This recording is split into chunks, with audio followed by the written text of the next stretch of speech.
Hello friends, সুকৃতি ব্লগে তোমাদের সকলকে স্বাগত। তোমরা নিশ্চয়ই খুব ভালো আছো, আমরাও ভীষণ ভালো আছি। কাল আবার সুকৃতি গিয়েছিল একটা নতুন প্রোগ্রামে।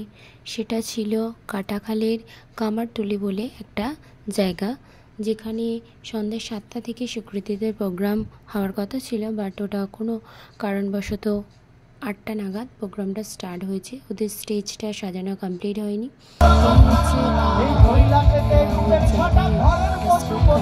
বলে ওই স্কুলের মাঠেই প্রোগ্রামটা হয়েছিল। ফুটবল টুর্নামেন্টের খেলা ছিল আর তার সাথে প্রোগ্রাম। আমরা সবাই গ্রিন রুমে ওয়েট করছিলাম। ওরা এসে আমাদেরকে মাজার বোতলটা দিয়ে গেল, আবার গ্লাসও দিয়ে গেল, সবাইকে খেতে বলল যেহেতু অনেকটা লেট হচ্ছে। এছাড়াও আবন্তিকা না, আরভিকার দাদু এসে সব বাচ্চাদেরকে একটা করে আইসক্রিম আর একটা করে লজেন্স দিয়েছে। আর মালা দিদির দিদি আবার সব বাচ্চাদেরকে একটা করে কুরকুরে প্যাকেট দিল।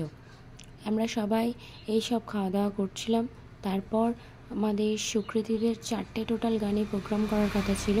সুকৃতি অবশ্য 3টে গানে প্রোগ্রাম করেছে, একটা ও ননদী গানটা করেনি, যেহেতু কালকের গানটা আমাদের পয়লা বৈশাখে উদ্বোধনী অনুষ্ঠানে চাম্পাটি জুনিয়র স্টাফে করে এসেছিলো, তাই ওই গানটা আমি আর করাইনি। যেহেতু ছোটো বাচ্চা তো ওদেরও খুব কষ্ট হয়, আমরা যতই ভাবি না কেন। আর ছোটো এই বয়সে ওরা যে প্রোগ্রাম করছে, মাত্র 5 বছর বয়সে, এটা স্যালুট জানাতে হয় ওদেরকে।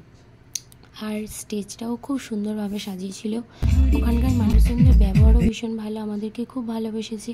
তাঞ্জোর ডান্স একাডেমিকে ওরা খুব সম্মানও জানিয়েছে।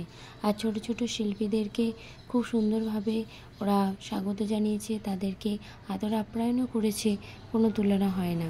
তারপর প্রোগ্রাম শেষে সবাইকে একটা করে পার্সেল দিয়েছিল, ফ্রায়েড রাইস আর আলুর দম, যেটা পেয়ে সুকৃতি ভীষণ খুশি। বাড়ি ফিরতে 9:30 বেজে গেছিলো।